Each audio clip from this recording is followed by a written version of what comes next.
शिक्षण विभागाकडून येणारे पैसे न मिळाल्याने रोहित आर्यने काही विद्यार्थ्यांना ओलीस ठेवलं आणि त्यानंतर त्याचा एन्काउंटर करण्यात आला।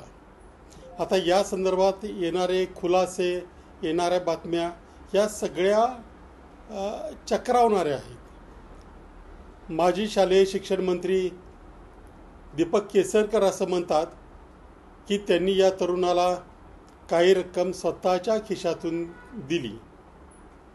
हे म्हणणं थोडंसं न पटणारं आहे। कुठलाही राजकारणी किंवा कुठलाही मंत्री शासनाकडून येणं आहे म्हणून कुणाला काही आपल्या खिशातील पैसे काढून देईल हे संभवत नाही।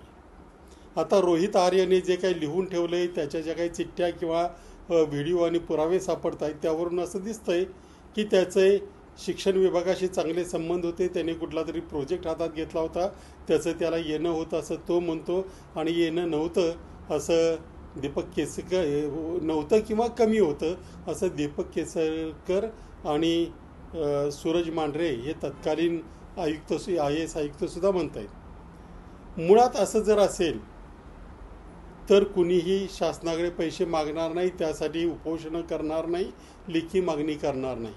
त्यामुळे काहीतरी व्यवहार होता, परंतु तो व्यवहार नेमका काय होता? केसरकरांनी स्वतःच्या खिशातली काढून एवढी मोठी रक्कम का दिली? त्याचे येणं कमी असेल किंवा जास्त असेल तर त्या संदर्भात काय झालं होतं? या सगळ्या गोष्टींचा सखोल तपास झाला पाहिजे। याचं कारण असं आहे की हल्ली मंत्री आणि अधिकारीसुद्धा थेट टक्केवारी मागण्याच्या ऐवजी त्या निविदेमध्ये किंवा त्या व्यवहारामध्ये स्वतःची पार्टनरशिपच ठेवतात। त्यामुळे या प्रकाराची सखोल चौकशी झाली पाहिजे।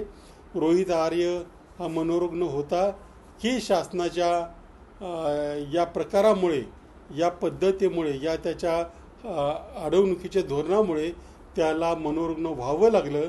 या सगळ्याचा विचार करण्याची गरज आहे आणि या सगळ्या प्रश्नांची उत्तरं मुख्यमंत्र्यांनी पुढे येऊन स्वतः दिली पाहिजेत। कारण याच्यातून जे काही लोकांच्या मनात शंका निर्माण झाल्या त्या भयानक आहेत आणि या शंकांची पुष्टी करणाऱ्या गोष्टी सध्या घडत आहेत। त्यामुळे याचा खुलासा त्वरेने आणि गंभीरपणे शासनाने आणि प्रशासनाने करणं गरजेचं आहे।